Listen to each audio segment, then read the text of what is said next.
लोकसभा निवडणुकीनंतर महाराष्ट्रात विधान परिषदेच्या 4 मतदारसंघांची निवडणुकीची घोषणा करण्यात आली। या मतदारसंघातील उमेदवारीवरून सध्या महायुतीत दबावाचं राजकारण रंगलंय।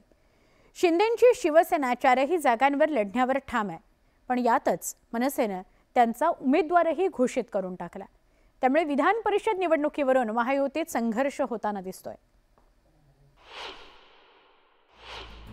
महाराष्ट्रातील विधान परिषदेच्या 4 जागांसाठीची निवडणूक जाहीर झाली आहे। 26 जूनला मतदान आणि 1 जुलैला मतमोजणी असं या 4ही मतदारसंघांचं वेळापत्रक असणार आहे, ज्यात विधान परिषद निवडणूक कार्यक्रम, मुंबई पदवीधर मतदारसंघ, मुंबई शिक्षक मतदारसंघ, नाशिक शिक्षक मतदारसंघ आणि कोकण पदवीधर मतदारसंघ अशा 4 मतदारसंघांचा समावेश आहे।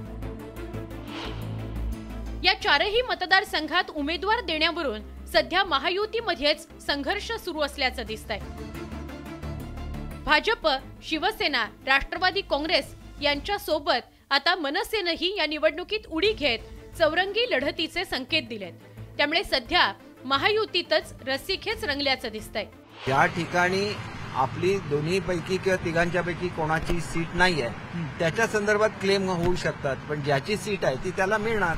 हे युतीचं साधं तत्व आहे। महाराष्ट्र ही क्रांतिकारकांची जशी भूमी आहे तशी सामाजिक क्रांतीची सुद्धा भूमी आहे। त्याच्यामुळे महाराष्ट्राचं हे स्वरूप कायम ठेवायचं असेल तर सर्वांना एकत्र राहायला लागेल, एकत्र राहून महाराष्ट्राचा विकास करायला लागेल। काही लोक माझं टार्गेट नाही आहेत, फक्त त्या वेळेला त्यांनी टेकन ग्रँटेड करू नये म्हणून त्या ठिकाणी तिथेच वेळीच म्हणजे चळवळ नावाच्या हिरवळीतले वळवळ करणारे साप ठेचले पाहिजेत। या न्यायाने आपली भूमिका असणे, बाकी काही नाही।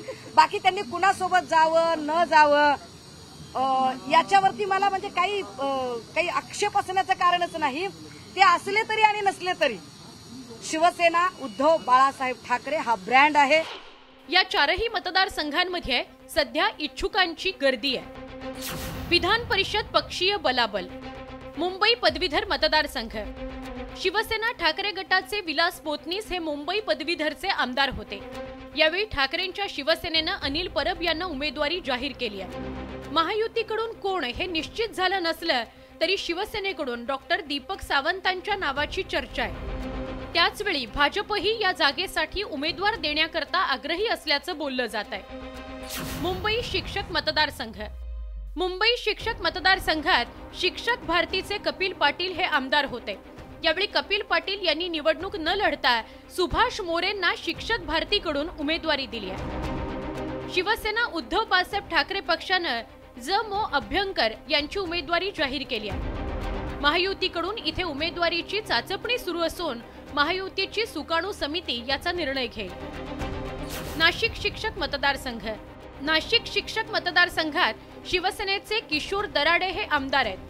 यावेळी महाविकास आघाडी किंवा महायुती अशा दोघांकडून चाचपणी केली जाते। कोकण पदवीधर मतदारसंघ, कोकण पदवीधर मतदारसंघामध्ये भाजपचे निरंजन डावखरे हे आमदार होते। त्यामुळे भाजपकडून पुन्हा एकदा निरंजन डावखरे यांच्याच नावाची चर्चा आहे। शिवसेनेनेही संजय मोरे यांचं नाव पुढे केल्यानं महायुतीत संघर्ष सुरू झालाय। याच मतदारसंघातून मनसेनेही अभिजित पानसे यांची उमेदवारी जाहीर केली आहे, तर ठाकरेंच्या सेनेकडून किशोर जैन यांच्या नावाची चर्चा आहे। पण काँग्रेसही कोकण पदवीधरच्या उमेदवारीसाठी आग्रही आहे। त्यामुळे सध्या तरी कोकण पदवीधर मतदारसंघात चौरंगी लढतीची शक्यता बळावली आहे। महायुतीतच 3 इच्छुक असल्यानं महायुतीचा नेमका उमेदवार कोण याचा संभ्रम निर्माण झालाय। आमची अपेक्षा आहे, पक्ष म्हणून आमची अपेक्षा आहे की म्हणजे आमच्या परिवाराची की 4ही जागा लढवूया आपण। आणि त्याचबरोबर आता त्या सोबत लढताना आम्ही एवढ्या ताकदीने लढलो की बऱ्यापैकी आम्ही फाईट दिली।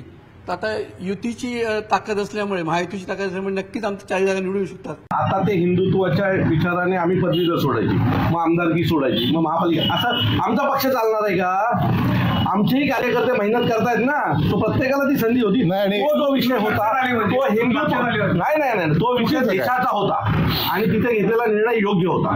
आता इथे काही देशाविषयाचा विषय नाही, इथे युद्ध होणार आहे का? लोकसभा निवडणुकीत महायुतीत 4 प्रमुख पक्ष एकत्र आल्याचं दिसलं होतं, तर मवियातही 3 मोठ्या पक्षांची आघाडी झाली होती। पण विधान परिषद निवडणुकीत मात्र हे सगळेच पक्ष एकमेकांविरोधात लढताना दिसण्याची शक्यता आहे। त्यामुळे राजकारणात कुणीच कुणाचं कायमचं शत्रू किंवा मित्र नसतो हेच पुन्हा एकदा सिद्ध होत आहे। उदय जाधवसह bureau report, news 18 Lokmat, Mumbai.